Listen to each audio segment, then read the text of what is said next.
We're looking at a set of Mugen gauges, actually for a Honda Fit. Of course, all in Japanese, boatload of parts, really cool stuff. It's got its own oil sandwich plate, coolant adapter, flying lead harness, gauge controller. It's probably all Defy product line. What makes it funny is the fact that Mugen makes this for a Honda Fit, and we're not going to use it on a Honda Fit. So we're going to undo some other gauges and install these on this car. Anybody know Japanese so they can tell me what this all says? It's going to be a fun endeavor. So these Mugen gauges come with an oil sandwich plate for their oil pressure and oil temp. So that's it's a very nicely built product. But on the car, as you can see, I've already installed the Mishimoto one, which took a lot of work considering I had to shave the back of it to clear the oil pan and cut the oil filter housing assembly so that it would fit on it. So I'm just going to remove the sensors on this sandwich plate and install the Mugen ones, pull these harnesses back, and I won't have to do as much work to mount the oil temp and oil pressure, which is kind of cool. Thank goodness for the Mishimoto product. So got the Mugen gauges installed. Remember that these gauges are actually designed for a Honda Fit. So this unit's for a dash of a Honda Fit. The customer decided that he wanted to make them work in his TSX wagon.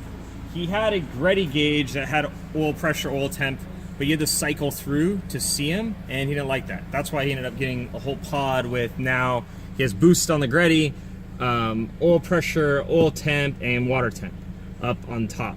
And we have a controller down here that can record or adjust the mins and the maxes on the gauges, and then this is for the Greddy unit.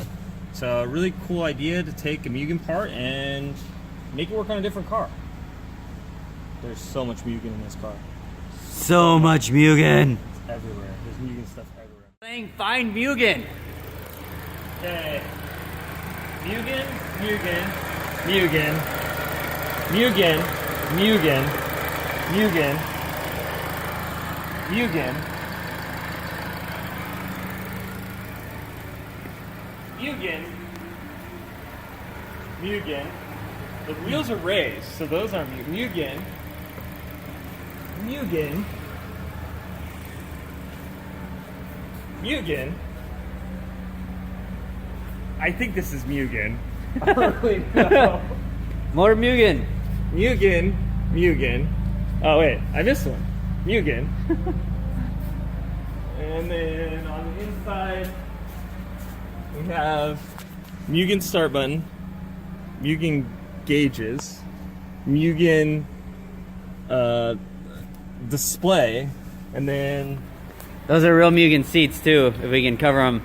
we can't even uncover them. They're so he's got them so covered so I can't get them dirty. Why? Too much Mugen. Is there ever too much Mugen? Oh, Mugen Floor mats. Yeah, right there. Mugen floor mats. Woo. So the owner of the car can tell us what we missed, because I know we missed. There has to be some more Mugen parts on this car somewhere. I'm pretty sure those lug nuts are Mugen. Yeah, they might be. And then the wheels, They're raised. they're raised, but raised makes Mugen wheels, and those look like the Mugen wheels we had on our DC2. Yeah, for all I know, he has Mugen undercarriage bracing and Mugen brake. Too much Mugen. No, there's not